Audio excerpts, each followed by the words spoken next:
Iran Israel সংঘাতে অগ্নিগর্ভ হয়ে উঠছে মধ্যপ্রাচ্য।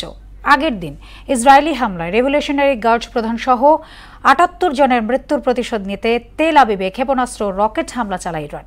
এতে ৩ জন নিহত ও শতাধিক ইসরায়েলি আহত হয়েছে। মার্কিন মদদে নেতানিয়াহু যুদ্ধ শুরু করেছেন অভিযোগ করে এর কঠোর প্রতিশোধ নেওয়ার হুঁশিয়ারি দিয়েছেন ইরানের সর্বোচ্চ ধর্মীয় নেতা আয়াতুল্লাহ আলী খামেনি। এ বিষয়ে কাজী শাহরিনের ডেস্ক রিপোর্টে বিস্তারিত জানব।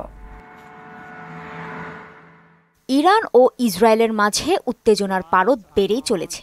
হামলা পাল্টা হামলা চালিয়ে যাচ্ছে দুদেশ।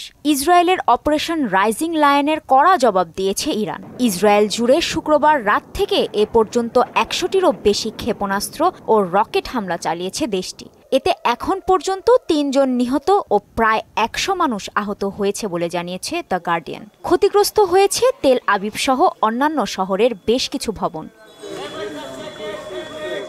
এদিকে তেহরানের পশ্চিমে মেহরাবাদ আন্তর্জাতিক বিমানবন্দর এলাকায় আরও ২টি বিমান হামলা চালিয়েছে ইসরায়েল। এছাড়া ইরান জুড়ে ইসরায়েলি হামলায় এ পর্যন্ত প্রাণ গেছে ৭৮ জনের, আহত হয়েছে ৩ শতাধিক। ইসরায়েল জানিয়েছে ইরানের পরমাণু প্রকল্পকে পুরোপুরি ধ্বংস করার লক্ষ্যেই দেশটিতে হামলা করা হয়েছে। অন্যদিকে ইরানের সর্বোচ্চ নেতা আয়াতুল্লাহ আলী খামেনি বলেছেন, ইসরায়েল হামলা অব্যাহত রাখলে কোনো দয়া দেখানো হবে না। এছাড়া ইসরায়েলের হামলার জবাবে সংযম দেখাতে বলা অযৌক্তিক বলে মন্তব্য করেছেন ইরানের পররাষ্ট্রমন্ত্রী আব্বাস আরাগচি। ওদিকে ইরান ইসরায়েল যুদ্ধ থামাতে মধ্যস্থতা করার প্রস্তাব দিয়েছেন রাশিয়ার প্রেসিডেন্ট ভ্লাদিমির পুতিন। আর উভয় পক্ষকেই সংঘর্ষ বন্ধ করার আহ্বান জানিয়েছেন জাতিসংঘের মহাসচিব অ্যান্তোনিও গুতেরেস।